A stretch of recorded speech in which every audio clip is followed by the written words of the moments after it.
ना समझी फूंक। सीता अपना पानी नहीं लाती, प्यास लगे तो मुझसे पानी मांगती है। दोस्ती में ऐसी बातें तो आम हैं, पर मुझे उस पर इन बातों में बहुत गुस्सा आता है। रास्ते में हम बिल्कुल बात नहीं करते हैं। उसका स्टेशन आ जाने पर एक दूसरे को अलविदा कहकर मैं अपने स्टेशन की मेट्रो में बैठ गई। मुझे बस एक सीट चाहिए।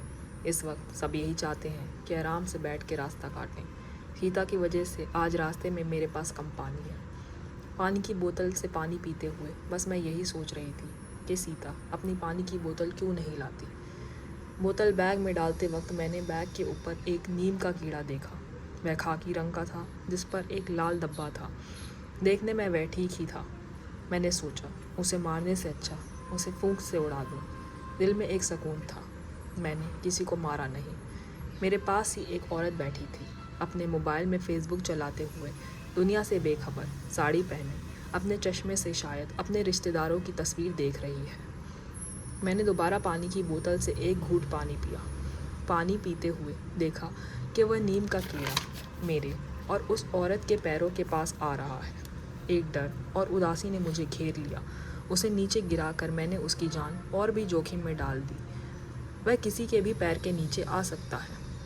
उसे अपने बैग पर रहने देती तो शायद वह बच जाता। मेरा उससे कोई नाता नहीं, फिर भी उसकी जान की फिक्र मुझे लगी हुई है। मैंने उसे अनदेखा कर दिया। जैसा ऊपर वाला चाहता है वैसा ही होगा। शायद अभी मरकर एक और अच्छा जन्म ले जिसमें वह कीड़ा ना बने। उसे अनदेखा कर मैंने अपना मन कई तरह बहलाने की कोशिश की। वह फिर दिखा। इस बार मेट्रो के फ्लोर के बीच में। वह मेट्रो में लगे खंबे के पास जा रहा था, जहाँ एक लड़की खड़ी थी। उस लड़की के पैर कभी भी इस छोटे कीड़े की जान ले सकते थे। वह बिल्कुल अनजान अपने पैरों को कहीं पर भी रख रही थी। कीड़े ने भी अनजाने में बहुत अच्छे से अपनी जान बचाई। एक बार तो उसके पैरों के नीचे आ ही गया था। मैंने आंखें बंद कर ली। आंखें खोली तो वह चलते हुए दिखा। मैंने कहा बस अब और नहीं, मुझे इसे यहाँ से उठाकर छोड़ना ही होगा। मैंने रुमाल निकाला और सोचा कि अपने स्टेशन के आते ही जानबूझकर रुमाल कीड़े पर गिराकर रुमाल के साथ उसे उठाकर बाहर छोड़ दूंगी। इस बीच वह कीड़ा उल्टा हो गया। अब वह और भी तकलीफ में था। वह सीधा नहीं हो पा रहा था। स्टेशन आने पर मैंने अपने पैरों को उसके पास खड़ा कर रुमाल गिरा दिया। रुमाल उठाया पर वह कीड़ा रुमाल से गिर गया।